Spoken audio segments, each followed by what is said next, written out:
ఈరోజు మన వీడియోలో వెంకటగిరి పోలేరమ్మ జాతర యొక్క ప్రత్యేకత మరియు చరిత్ర గురించి తెలుసుకుందాం. అయితే వెంకటగిరి పోలేరమ్మ దేవాలయం ఎక్కడ ఉంది అంటే ఆంధ్రప్రదేశ్ రాష్ట్రంలోని ప్రస్తుతం తిరుపతి జిల్లాలోని వెంకటగిరి ఉంది. ప్రతి సంవత్సరం భాద్రపద మాసాన వినాయక చవితి తర్వాత వచ్చే మూడవ బుధవారం నాడు గ్రామస్తులు ఉత్సవాన్ని నిర్వహిస్తారు. పోలేరమ్మ వారి జాతర వైభవంగా జరుగుతుంది.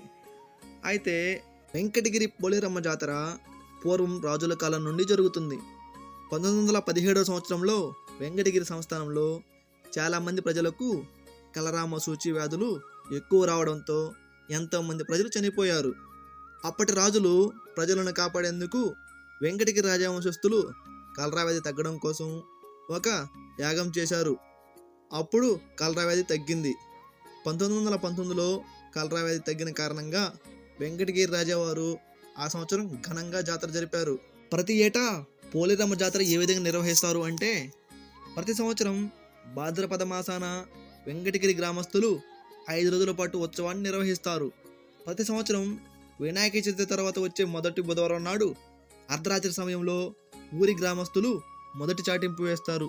అలాగే రెండవ బుధవారం రోజున కూడా చాటింపు వేస్తారు.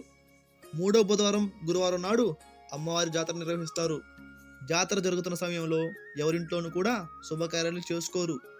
జాతర మహోత్సవం 5 రోజుల పాటు సాంప్రదాయకంగా జరుగుతుంది. జాతర ముందు గ్రామ పొలిమేర్లలో 2 రాళ్లను శక్తి స్వరూపాలుగా ప్రతిష్ఠ చేసి పూజలు నిర్వహిస్తారు. ముందుగా భక్తులకు పుట్టమట్టితో అమ్మవారి విగ్రహాన్ని కళ్ళు లేకుండా దర్శనార్థం ఉంచుతారు. ఆ తర్వాత విగ్రహానికి ముసుగు కప్పి పల్లకీలో అత్తవారి ఇల్లుగా భావించే జీనగవారి వీధికి తీసుకొని వస్తారు. అర్ధరాత్రి తర్వాత కళ్ళు దిష్టి చొక్కా పెడతారు. అమ్మవారికి కళ్ళు పెడుతున్న సమయంలో నేరుగా కాకుండా అద్దంలో నుంచి చూస్తూ వెనక నుండి పెడతారు. అమ్మవారికి ప్రత్యేక పూజలు చేసిన తర్వాత భక్తులకు దర్శనం కల్పిస్తారు. అమ్మవారికి పసుపు కుంకుమ వేపాకులతో పూజ నిర్వహిస్తారు. అనంతరం అమ్మవారికి దున్నపోతును బలిస్తారు. అలాగే భక్తుల్లో మొక్కులు ఉన్నవారు జంతు బలులు ఇస్తారు. ఇలా చేయడం అందరికీ మంచిదని ఆ గ్రామస్తుల నమ్మకం. 1919లో గ్రామశక్తి పోలేరమ్మ జాతరను అంగరంగ వైభవంగా నిర్వహించారు.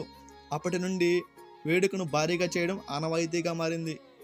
అయితే అమ్మవారి ఊరేగింపు ఎలా జరుగుతుంది అంటే పోలేరమ్మవారి జాతర అమ్మవారి ఊరేగింపు కార్యక్రమం భారీగా నిర్వహిస్తారు. వివిధ ప్రాంతాల నుంచి వచ్చిన భక్తులు ఊరేగింపులో పాల్గొంటారు. సాంప్రదాయం ప్రకారం వెంకటగిరి రాజులు అమ్మవారికి సారె అందజేస్తారు.